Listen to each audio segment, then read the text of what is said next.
just like for fashion or for music, there are different trends in wine drinking, with different wines going in and out of style. And to find out more, I'm joined by Tanisha Townsend, who is a wine guide, a wine expert here in Paris. So tell me, Tanisha, what are the cool kids drinking these days? Honestly, the cool kids are drinking beer, but they are also getting into natural wine, with people just kind of thinking more about what they put into their bodies, what they're eating, what they're drinking. They're moving more toward natural wine. And what is a natural wine? So a natural wine is something that is free from pesticides, fungicides, herbicides. It can taste just like regular wine because it is technically regular wine. It just doesn't have a lot of that intervention. Nothing additional added and nothing additional taken away. Now, some of them do need to have that things added because I've had a few that taste like dirt.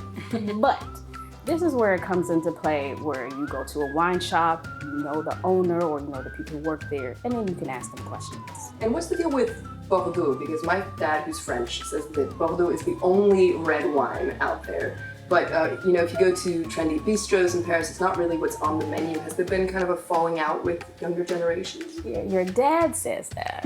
But then the younger generation, not quite so much. People look at that as kind of what their grandfathers drank or what their grandparents drank. Maybe they gave them a little sip at holiday dinners or things like that. They'll buy a Bordeaux for a special occasion, for a party, when they really want to impress someone.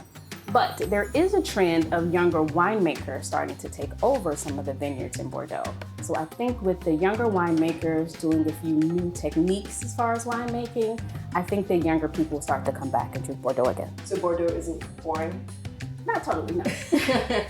Let's talk about rosé, because it's definitely a favorite in France, especially in the summertime. French people are drinking more and more rosé. What's the trick to choosing a good rosé? Again, asking questions. Asking questions to your wine shop owner, wherever you buy your wine.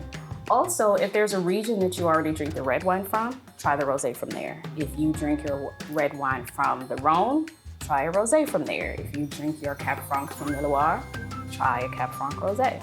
I want to talk to you about Beaujolais Nouveau as well. So Beaujolais Nouveau is the first wine from the harvest in Beaujolais, in that region. It's celebrated on the third Thursday of November. Yes.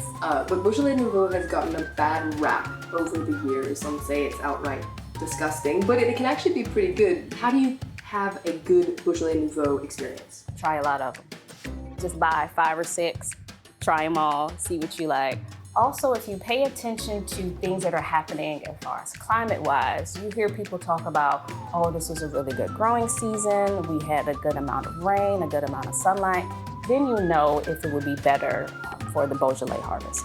And so one final question. What is the best way for you to appreciate a good wine?